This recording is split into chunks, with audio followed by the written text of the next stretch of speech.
Bharatiya Janata party, here Shehzad Poonawalla, the national spokesperson. है उदयनिधि स्टालिन ने, the minister Mr. Udayanidhi Stalin hails from the legacy, above legacy, anti-Hindu legacy. 153, 153A, 505, 504 IPC should not be on Amit Malviya, but it should be on the ministers. Udhayanidhi Stalin उस legacy से आते जहां पर हिंदू को दो गाली तो मिलेगी वोट बैंक की ताली. Para 24. Court with pain records the prevailing situation that a person initiating the hate speech, matlab Udayanidhi Stalin, is set free, and person reacting to the hate speech, Amit Malviya, faces the wrath of law. No case has been filed against the minister for hate speech in the state. मतलब जिन्होंने hate speech दिया उनको तो छोड़ दिया गया और जिन्होंने बताया ये हेट स्पीच है उनके ऊपर पूरी सरकार टूट पड़ी. Para 26. Counter filed by Tamil Nadu police in the present case has political color, and this has been filed by the IO.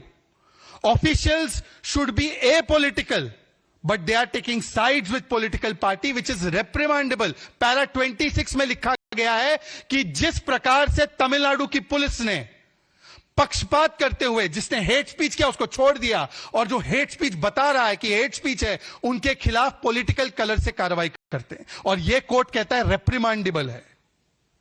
And para 27 final paragraph. Court is of the considered opinion that continuation of the present case against petitioner Amit Malviya is an abuse of process of law. The court is inclined to quash the FIR quashed. मतलब कि अगर यह case जारी रहता है तो अमित मालविया की प्रताड़ना स्टेट एजेंसीज के द्वारा की जाएगी. यह ऐसा होगा जो संविधान विरोधी होगा, जो लॉ विरोधी होगा, इसलिए केस को क्वाश किया जाता है. तो इसका मतलब साफ है कि डीएमके एंटी हिंदू तो है ही, डीएमके एंटी संविधान भी है. ये जुबान पर संविधान पर फैलाते हैं नफरत ये भाईजान और करते हैं हिंदू का अपमान. यही बन चुकी है डीएमके की पहचान. और ये कोई एकलौता ऐसा बयान है, मैं सुबह से देख रहा था, I was watching since morning. DMK leaders are saying that it is a misinterpretation. We are misinterpreting. Media is misinterpreting. Even Supreme Court is misinterpreting. DMK leaders should know that on 4th of March 2024, the Honorable Supreme Court has slammed Udayanidhi Stalin for the same comment. And I quote, Supreme Court says, you have abused your rights under Article 19(1)(a). You are not a layman, you are a minister. You should know the consequences of your speech. उधर भी hate speech कहा गया था उदयनिधि स्टालिन के बयान को supreme court के द्वारा. इसी स्पीच पर सुप्रीम कोर्ट को इंटरप्रिटेशन नहीं करना आ रहा है, हाई कोर्ट को इंटरप्रिटेशन करना नहीं आ रहा है, हिंदुओं को इंटरप्रिटेशन करना नहीं आ रहा है, केवल डीएमके को इंटरप्रिटेशन करना आ रहा है. और डीएमके का तो चरित्र बन चुका है.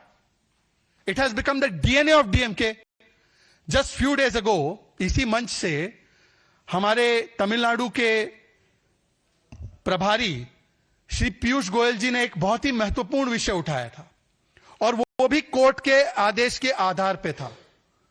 उस समय पर भी मद्रास हाई कोर्ट के डिवीजन बेंच ने यह जजमेंट दिया था कि जो सिंगल जज का जजमेंट था दीपम केस में कि हिंदुओं को कार्तिकाई दीपम लगाने का अधिकार है मदुराई में, वो फैसला सही है.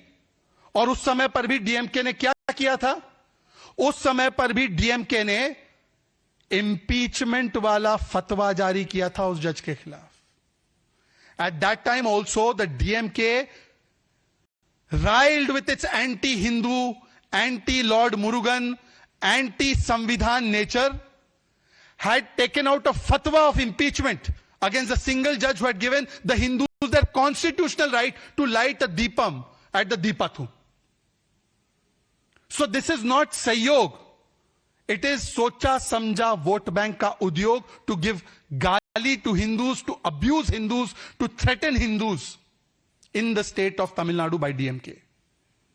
उस समय पर भी हाई कोर्ट का कोर्ट आया था, ऑब्जर्वेशन और फाइंडिंग आई थी that you are creating imaginary public disturbance issues to prevent the Hindu community from exercising their constitutional right.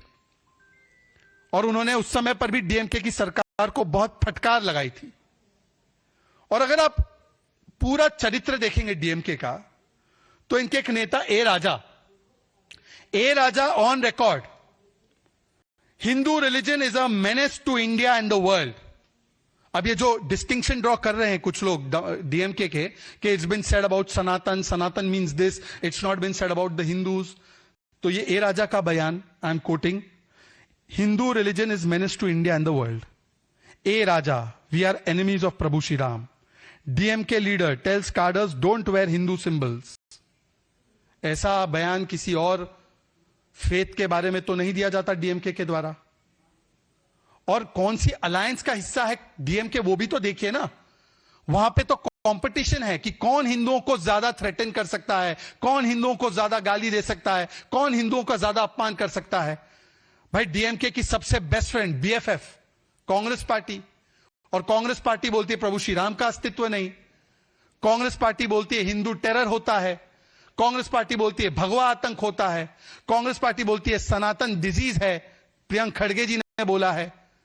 तो ये तो कांग्रेस पार्टी का चरित्र, जो राम मंदिर प्राण प्रतिष्ठा को भी नाच गाना बोलते हैं, राम मंदिर को भी लटकाते अटकाते भटकाते हैं उसके निर्माण को।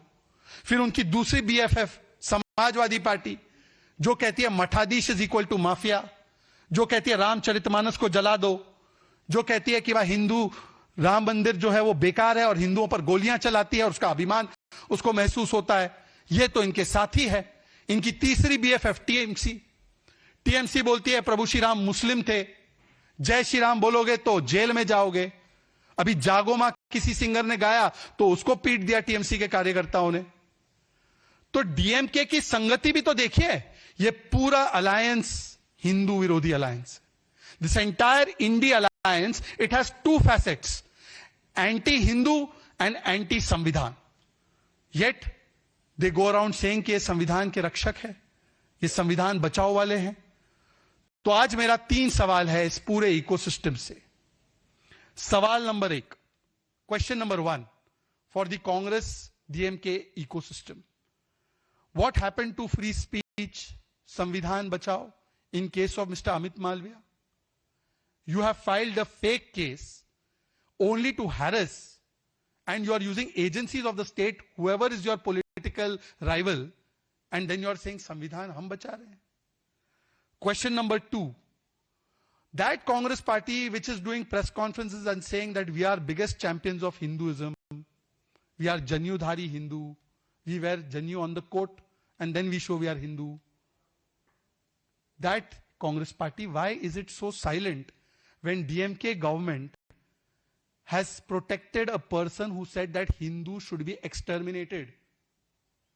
When will Mr. Rahul Gandhi, the champion of all these rights and speeches which are hate speech, when will Mr. Rahul Gandhi demand that now Udayanidhi Stalin should be sacked and a case should be filed against him in Tamil Nadu? Do you have any answer, Mr. Rahul Gandhi? Do you have any answer, Congress party?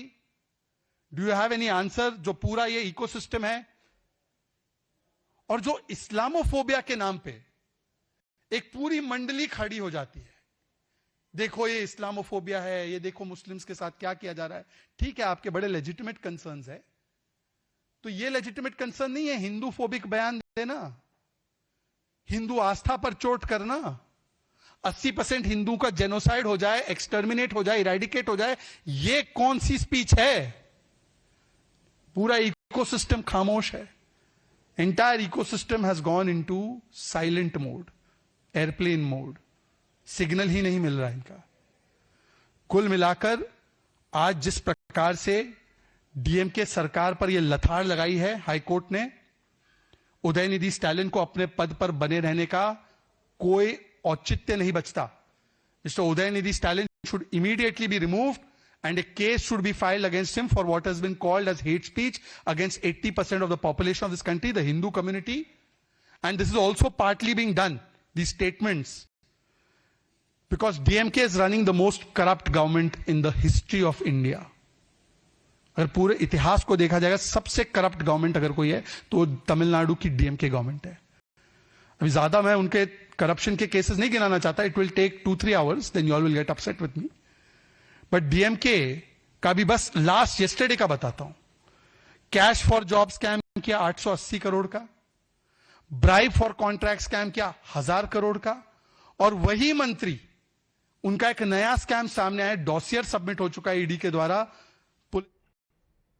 So after that scathing indictment for the comments made by Udaynidhi Stalin on Sanatan, the BJP now demanding that an FIR in fact be filed against Udaynidhi Stalin, and also saying that he should basically resign from any official post that he holds in the Tamil Nadu government. So that was Shehzad Poonawalla of the Bharatiya Janata Party. We'll wait and see as to how the DMK now decides to respond to this raging controversy. We'll slip into a short break. We'll come back with more.